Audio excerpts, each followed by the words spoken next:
Hashtag Vulcan Balmer. By the way, a few things about you historians. You're missing a few things, by the way. For one thing, on the Vulcan Project was a German-British project, by the way.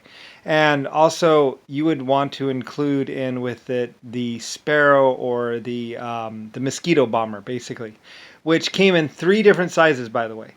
It came in a one person, a two person, and a three person, and later on became the P-51. I mean the P-38 bomber, basically set pretty much. When we decided on the twin fuselage, we switched from wood to aluminum frame basically, and when we did that, it was easier to do strong frames.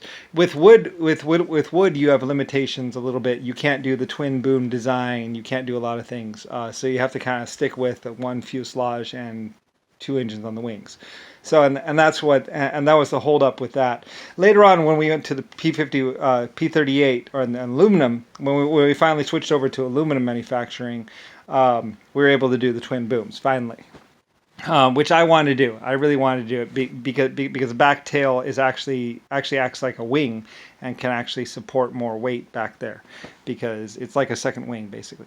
Anyway, though, with the Volkers, you have to keep in mind that it had the first bomb racks, so it could go three bombs, rotary, or it could go bomb racks where you could launch up to 24 or 50 or 65 bombs basically, and it goes,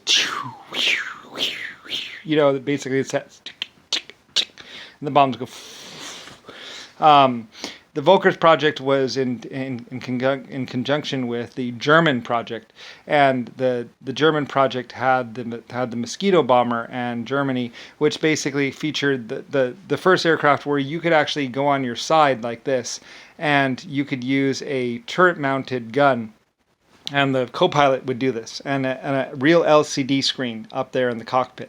The first real LCD screen was up there in the cockpit. With huge price basically, and a joystick, and the second pilot could run the machine gun that came out of the rack. The machine gun would go, and you could actually, and what they would actually do this during World War I and World War II, where they would fly sideways, and they could actually target on a window, and basically go with a remote joystick and an LCD screen up there in the cockpit of the mosquito bomber, which made it highly effective and really good for basically shooting ground targets. Like I said, the mosquito bomber could fly, and there could be a target on the ground, and basically the guy with the joystick and the screen could sight, because there's a camera rig that would go along with the gun rack, and he could sight his target and go with a 30 millimeter or a bigger cannon basically. And then, of course, there was shearing and all that other stuff, but that's basically what made Germany the best, and also British and whatever. And later on I was selling them and whatever. Well, we just use it to protect our people. That's probably when Renault manufacturing was basically the powerhouse that it was, pretty much, because it was me and my people, and we had aircraft, and we didn't want to die.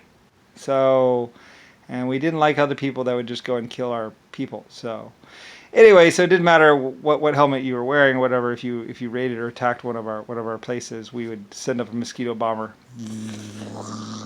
and got him. And one less Nazi military officer. Like I said, Nazi military officers were not German, exactly. They were someone else, and I was fighting them. So basically, one Nazi officer and dead by my mosquito bomber.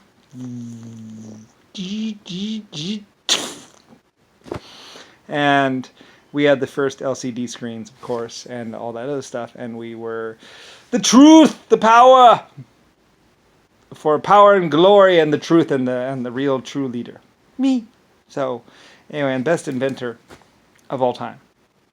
So anyway, and like I said, the mosquito bomber was very versatile in the fact that it could drop bombs, or it could have it had a gun rack that would go, and the co-pilot could run it. The co-pilot would go sighting on target, because on the thing there was a very accurate camera that'd be displayed. The gun firing kind of destroyed the camera half the time, so we had to work on the camera that would work. But the first camera system, and basically, and it was regarded as top secret and all that other stuff, and national security. Exactly who designed it, and who invented it, and who is funding it. So anyway, yeah.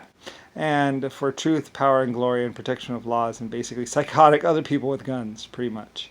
We did ride into the sunset. Or fly in our wooden aircraft. And even though I just had wood aircraft, but I had a lot of wood aircraft. My wooden aircraft decimated the skies. You and your aluminum, stolen aluminum aircraft face the power of the wood.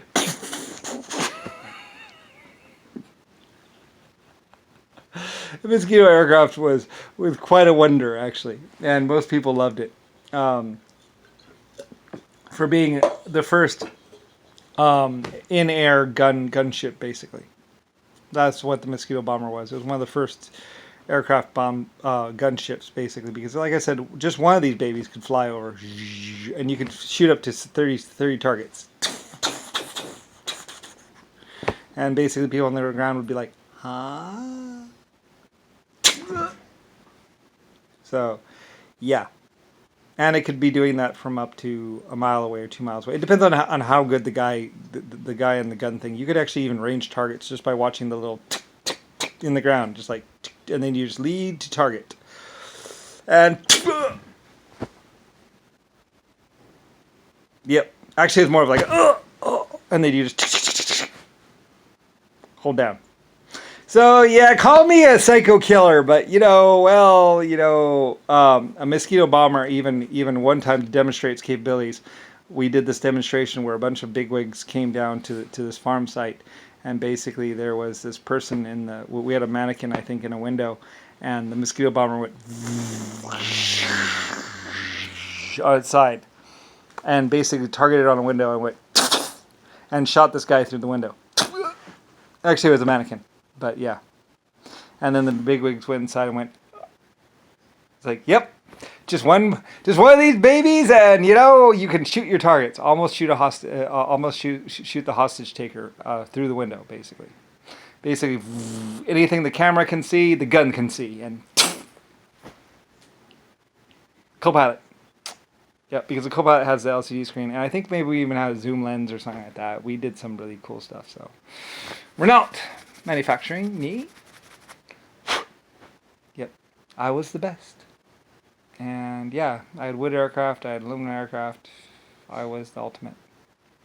So anyway, that was a Mosquito bomber, and the Vulcan kind of had the same thing. I had some high performance. Well, you don't really need jets, really, per se, for a lot of situations. So wood aircraft were just fine, and it's kind of like, you can go either way with it. I mean, there's advantages to wood, there's advantages to aluminum.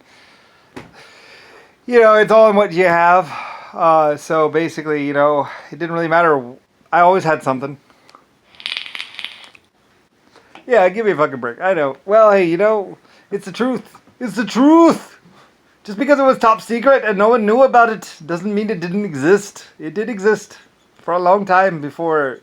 I mean, you had to see it being. You had to be. Mostly people just saw it being used on you. It's like, what's that? It's like, well, it's an LCD screen and a mosquito bomber, basically, and a gun turret system and LCD screen and camera, and telephoto lens, by the way. I think they could actually